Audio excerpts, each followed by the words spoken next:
Greetings and welcome to Beacon Unitarian Universalist Congregation. To our members, friends, and everyone joining us in our virtual congregation on YouTube today. Gore, joy is everywhere. Joy is everywhere.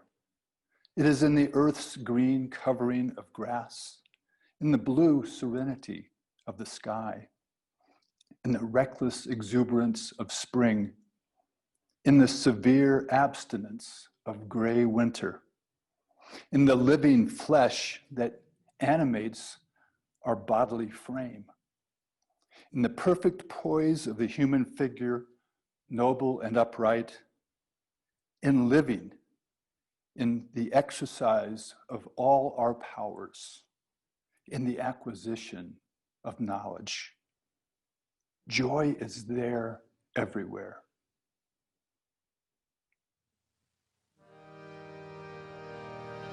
Jai Jai Radha Ramana Hari Bol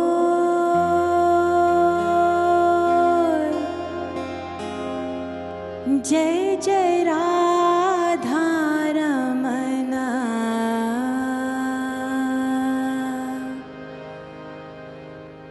Hari Bol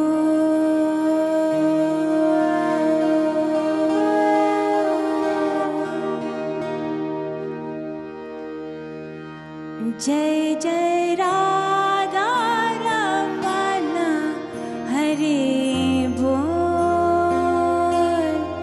Jai Jai Radha Ramana Hari Bol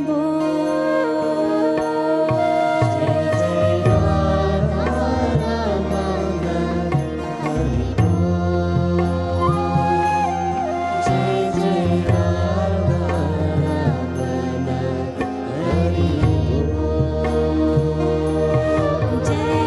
Radha Ramana Hari Bol Jai Jai Radha Ramana Hari Bol Jai Jai Radha Ramana Hari Bol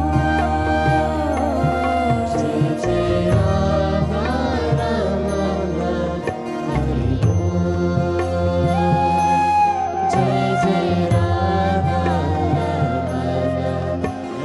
Jai Radha Ramana Hari Bol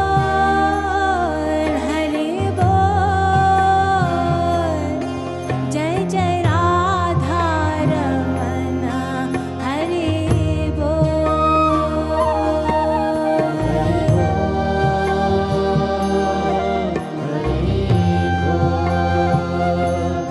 Jai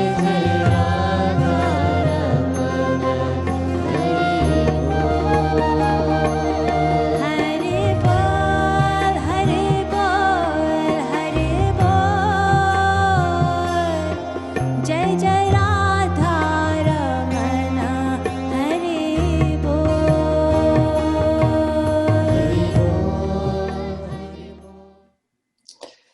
In October of 2018, almost exactly 2 years ago, I traveled to Jabalpur, India, very much off the tourist map, to spend about 2.5 weeks at the Brahma Rishi Yoga Mission School and Ashram with fellow UU Lisa Teal.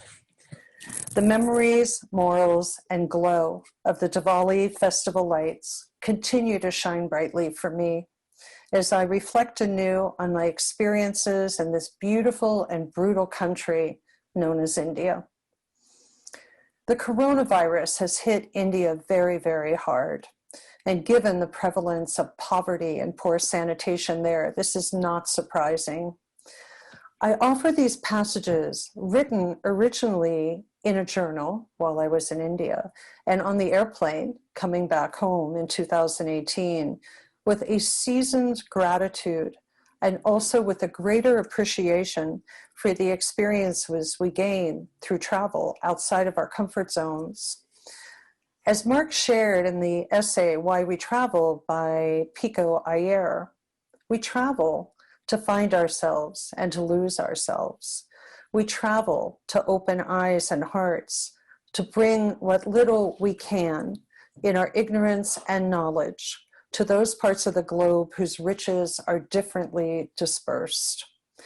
Travel guides us towards better balance of wisdom and compassion, and in leaving our beliefs and certainties behind.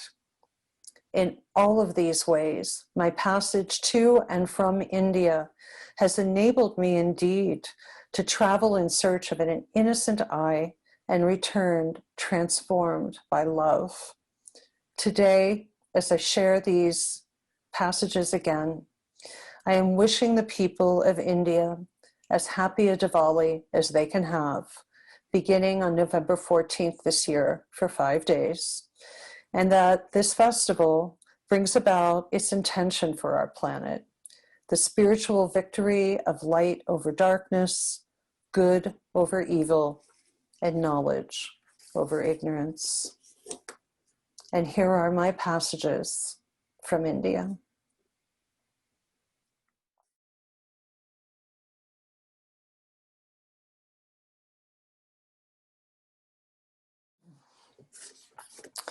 Passage number 1, arrival.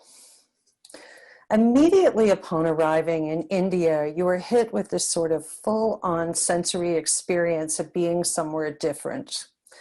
You have this combination of haze, an incessant smell like something's burning, and sweat and spices and cow dung, in addition to other things you can't quite identify. You're sort of assaulted by the environment because it's so different from what you're used to. And it's hot, 90 to 100 degrees every single day, even in the shade. We stay in Delhi overnight because there's only one flight every day to Jabalpur. As I said, it's not on the tourist grid, and it's really right in the center of the country. It's a traditional place where people wear traditional clothes. You're expected to cover yourself and to cover your neck with a chuni, a scarf like this, which I wore every day. We finally get to the mission, and it's presided over by the SWAMI, Didi Ganeshwari, this woman of incredible humor, warmth, love, devotion, and political skills. She is quite a combination. Everybody greets one another there with their hands pressed together and says, Jai Bharat, which means honor all beings, or literally victory to all living things. And after you have had Jai Bharat said to you literally dozens of times a day by hundreds of little glowing faces at the school, it sort of vanishes every negative thought you could have. I feel myself coming back to life in a new sort of way after a couple days, but it's sort of slow because I'm really coming out of a very different rhythm and environment in America into something new. But I make a commitment to be patient with myself and write in my journal every day, something I've tried to do, again, back home. And I do, in fact, greatly exceed my expectations of writing every day and what that would bring me. And of course, I start a meditation practice in the garden. Life is very simple, but it's enriched in a special kind of way. A bath is taken with a large bucket and a small scoop if the water is hot. And if the water isn't hot, well, then you have to heat up the water. And you stand in the bathroom and you bathe yourself. The water flows into a little drain in the corner, and then you squeegee the floor. Once I got the hang of it, it was great. By the time I left, it seemed like a perfectly normal way to bathe oneself. The shower seemed extravagant. Nobody complains about these things. Nobody says the water isn't warm today. What's wrong with the water? Or this is a hassle, or the lights went out. What's wrong with the electrical system? There's just a kind of acceptance and gratitude and a flow to life. It's very accepting. So I'm overjoyed that I am going to be living in a bona fide Indian community, not have a tourist experience for 2.5 weeks. And I'm not quite sure what to expect, But I can tell you the community, real community, is what I received in every possible way.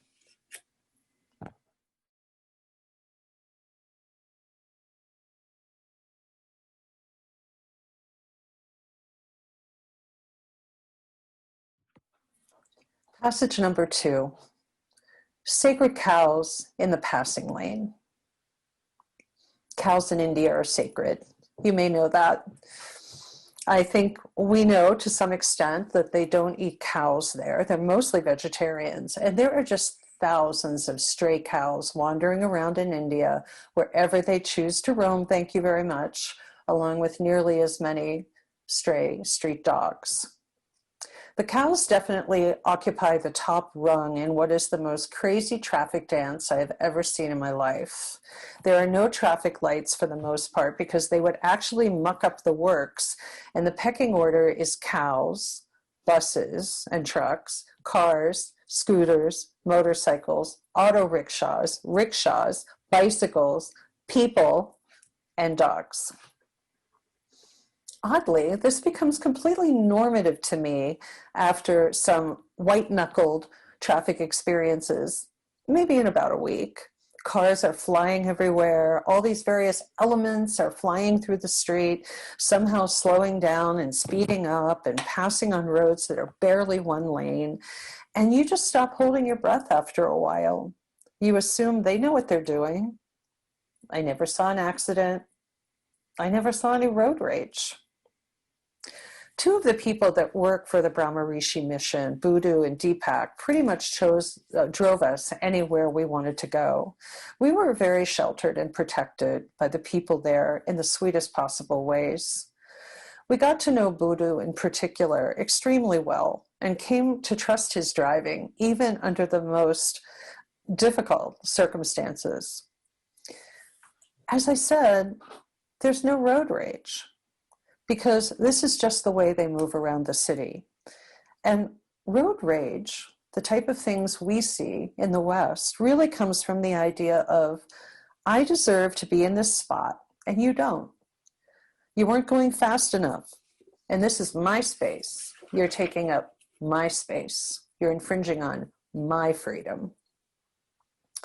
Well, the horn is a constant in India, but it isn't that angry horn honk. It's more of an informative horn honk, as in, I am on the side of you. I'm about to pass you. I don't want to hit you.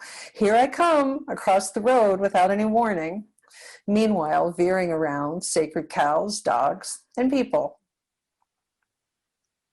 You got to figure after a while that in a country where there are 1.3 billion people, a civilization that's been around since 3200 BC, they have had to figure out some way to coexist. And traffic is the greatest metaphor for that when you go to India. Because I realize that even this place that has a caste system, the traffic has a caste system. And you see that if even one person in this scenario thought that they were more important than the next, the whole thing would fall apart and you'd have gridlock and crack-ups every 3 feet.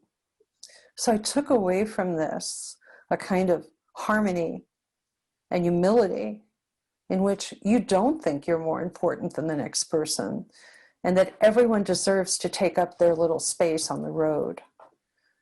I was thinking about one person in particular I know here in America who after 2 minutes of this madness would have literally had a cow.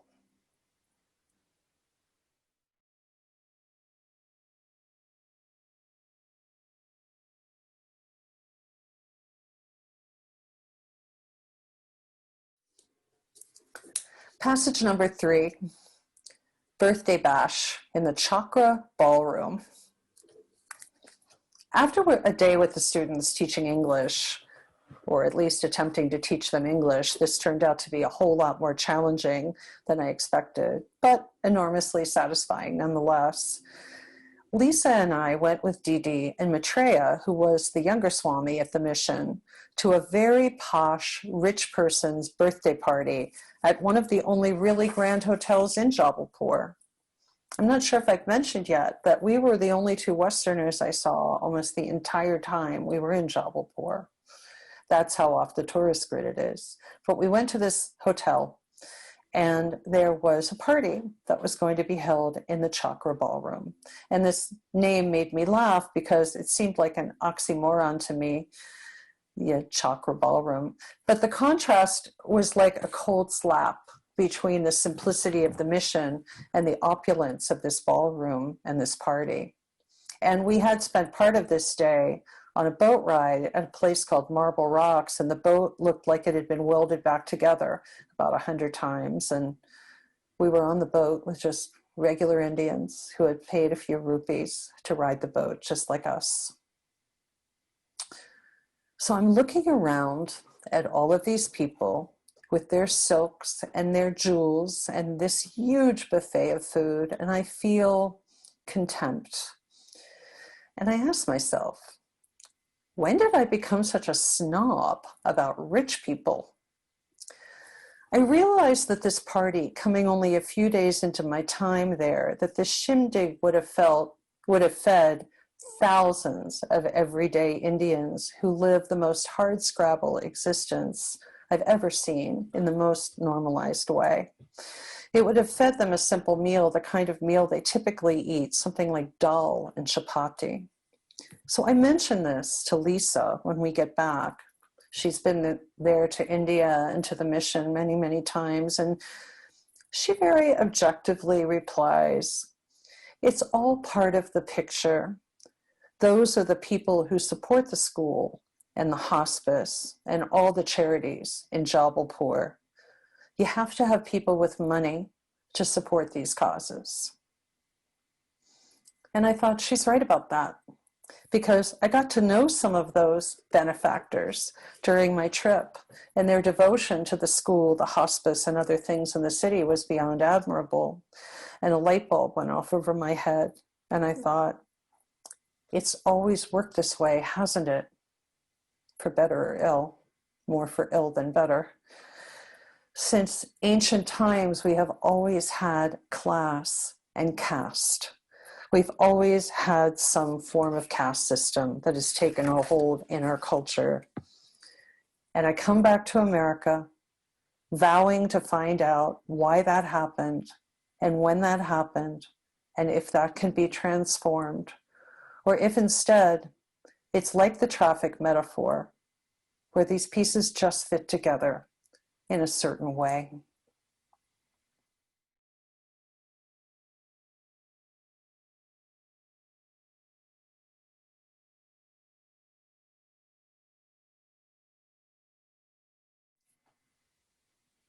Passage number 4.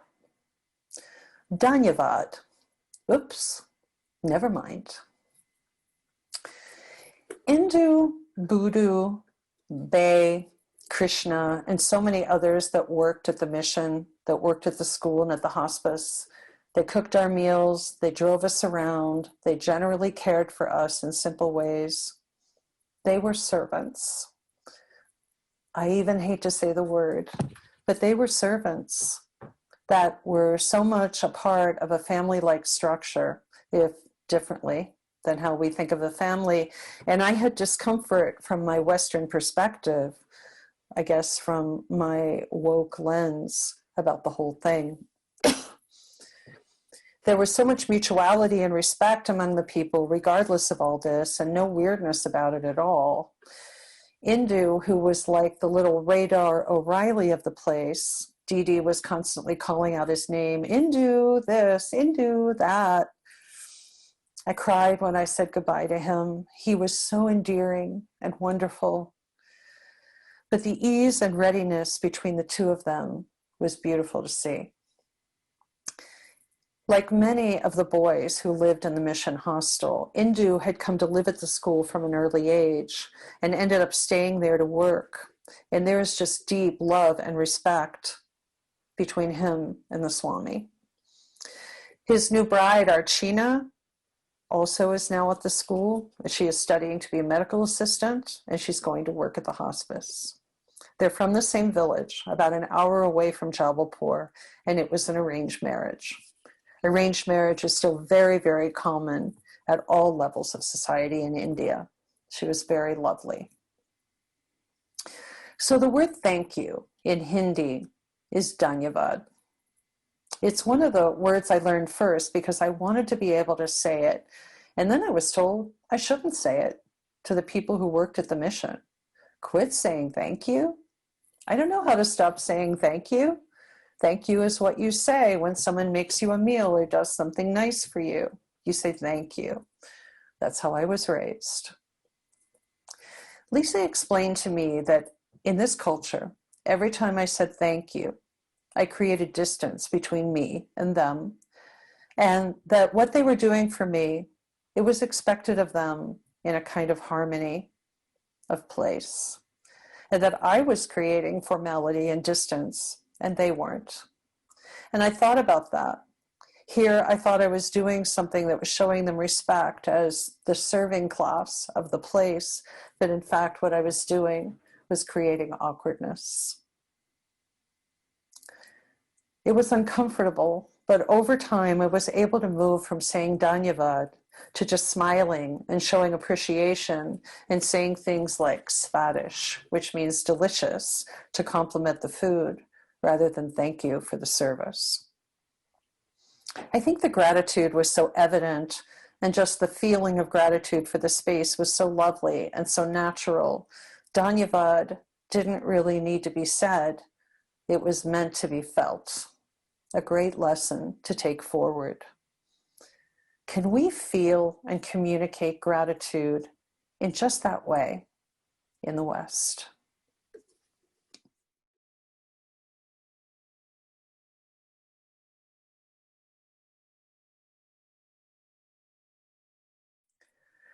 Passage number 5. I'm dreaming of an orange Diwali. Diwali, as I said earlier, is happening this year. It's a 5-day festival and it will begin on November 14th. And I didn't realize Diwali was going to feel so much like a Christmas kind of thing, but it did. The way people prepare for it was sort of funny. There was that crazy last-minute shopping the day before Diwali, and the city became even more intensely charged. A lot of it is buying things on the street from vendors who sell specific items, like these little day lamps that were filled with mustard oil in a wick and lit everywhere. I feel really lucky to have been there for Diwali, the most important festival in India, and seeing this aspect of life there and the preparations, the beautiful decorations, the Rangoli chalk drawings on the sidewalk, and the lights everywhere. Hundreds of them just at the mission. We took an overnight train to Bhopal for a day trip, and well, the overnight Indian train, that's a whole nother story. But we went to see this amazing Shiva temple and some ancient painted caves. When we came back on the day train, it was the day before Diwali, and it was packed with people going home, just the way people go home for Christmas and Thanksgiving, with their packages and their suitcases and their wrapped presents. I really could feel the sense of light and the idea of welcoming light back to the planet from both the hovels and from the manor houses. One of the things I was surprised to see every day that I was there was the prevalence of cell phones everywhere, including at the mission. Both of the Swamis had cell phones, and they both had Facebook accounts. A priest came to lead a puja for Diwali. Puja is an elaborate ritual ceremony of all these things that get put on altars and beads around statues and things poured on statues and fruit. It's very elaborate, and it goes on and on. So, of course, it was a male priest in the tradition who came, and he's wearing all white, and we're sitting there all respectful. And I noticed at one point during the puja that he is checking his text messages. And I realized that modern culture has pretty much invaded everything, no matter how much we want to romanticize places like India or the rituals they perform there. It made me realize how I had romanticized what I thought I was going to see and do in India, and that I had to remember that India is a modern place too. Even in people standing outside of basically a hole where they live, they might be on a cell phone. And you see how technology has been woven in to our planet.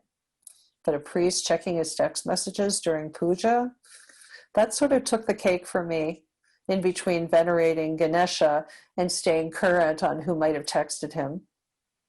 So note to self, don't romanticize and project narratives onto things you're going to experience. Just go and experience them. Diwali was very joyful. Didi surprised Lisa and me by giving us Mendi as a gift. Mendi is a henna tattoo that's temporary, and it's a beautiful gift for her to give each of us on our hands in celebration.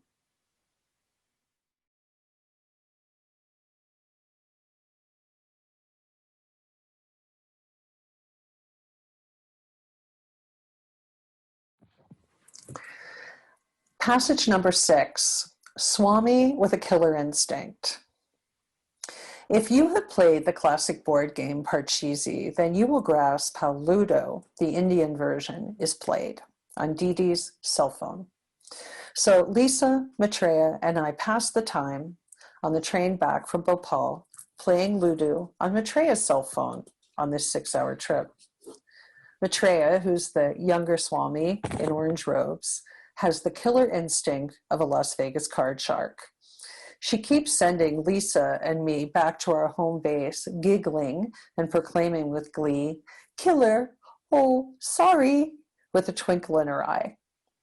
We remind her that karma is rhymes with which is hilariously apt that we're talking about karma, because somehow she keeps almost beating us, and in the end, we send her back to her home base.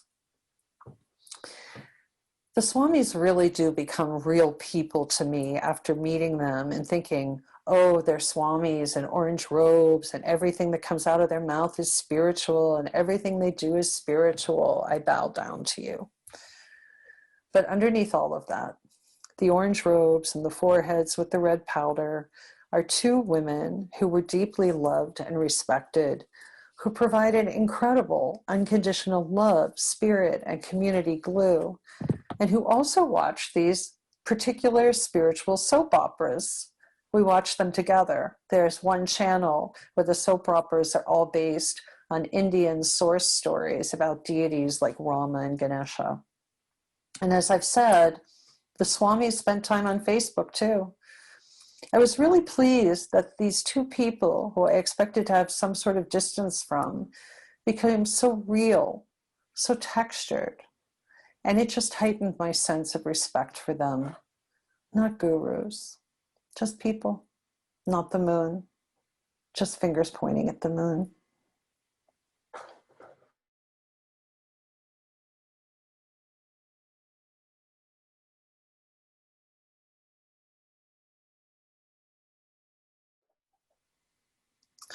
Passage number 7, Chitta, Chitta, Bang, Bang.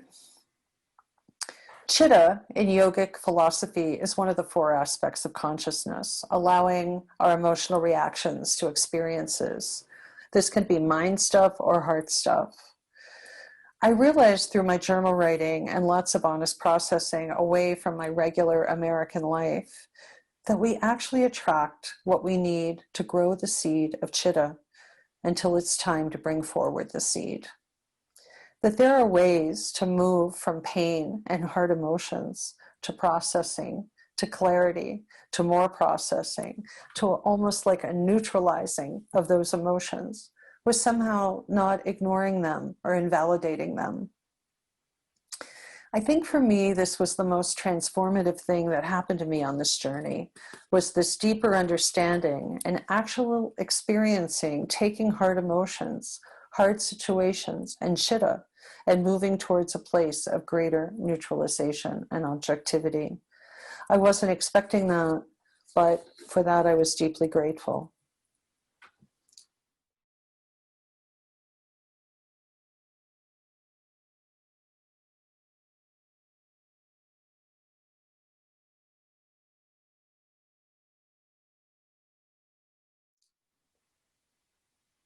And finally, passage number 8, ARTI party, which I also call sitting Shiva with Shiva. So as you may recall, back in October of 2018, there was a shooting in Pittsburgh when I was away. It was in one of the synagogues in Squirrel Hill where I grew up. I'd spent a lot of time in that synagogue, and luckily I didn't know anyone personally who was killed in that tragedy. But it was very hard to be away from Pittsburgh, and I even considered coming home. That's how hard it was to be separated from a community I know and love that was going through something so hard. I wanted to be there with them, yet I felt like I was able to follow what was happening pretty well and be brought there through various connections as I did my morning meditation. That I am, that I am, that I am, repeated over and over again. I did that with this beautiful mala of beads that was given to me by Swami Didi. And I sat there that morning saying, that I am, that I am, that I am, the Jewish girl from Pittsburgh, sitting Shiva with Shiva, a long way from home. The day of the shooting, that night, was the first night we had been taken down to the Ghat, the river, for the nightly ARTI prayer ritual. And it was the first time I bought one of those small biodegradable oil lamps that are made out of paper, and they're filled with flowers and powder and a little oil lamp, and you set it out on the river with your prayers. They're very inexpensive to buy. So I set out several of those lamps, and it's quite an elaborate ritual, and it happens every night, and hundreds of people come down to the river, not just our river, every river. It's just what happens in India. There is a Swami, and there are people on platforms, and there are candles. There's all this stuff. It's very elaborate. And I look around and I realize that ritual is not just something that these people do. Ritual is who they are. It is them. It isn't what they do. It's who they are. That I am. That I am. That I am. And it just brought a whole new meaning to these rituals for me. When you say, that I am, how would you finish that sentence? What is your core identity? To see this ritual so naturally woven into people's lives at all levels of society, I asked myself, how do we in our culture, how do we in our community, this congregation, have ritual, worship, spirituality, not be what we do, but who we are, woven more into our identities? I would say that aside from Chitta and the neutralizing of emotions, that revelation, my biggest takeaway from this whole thing was love, just love. We create narratives in our lives that just don't support our intentions. They don't support our desire to be close to people, to open our hearts to more love. We protect. We crave, we grasp, we want a smooth, unimpeded ride down the road, not the crazy traffic dance. But what we often get is that metaphor for the sacred cows in the passing lane. Auto rickshaws and stray dogs that are not going to obey just because they annoy us and trigger our pain, our guilt, our loneliness, our belief that we deserve more than the next person, or that we should want more, always more. Really, it sounds corny, but being in this community for 2.5 weeks and seeing the way Indian people seem to be with each other, basic, humble Indian people, I was brought back to the idea that we are love, essentially. And we can be love in an even greater way. We can open ourselves to the full sensory life of joy, sorrow, riches, trash, isolation, uncertainty, strewn all around us. I am game to take India even more inward and keep dodging the sacred cows. Joy is everywhere, Tagore tells us. Beautiful joy. Jai Bharat. Blessed be. Shanti. And amen.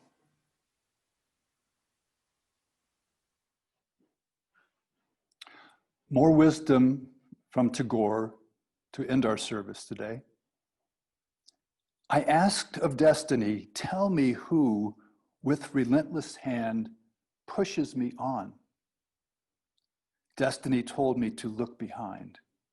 I turned and saw my own self.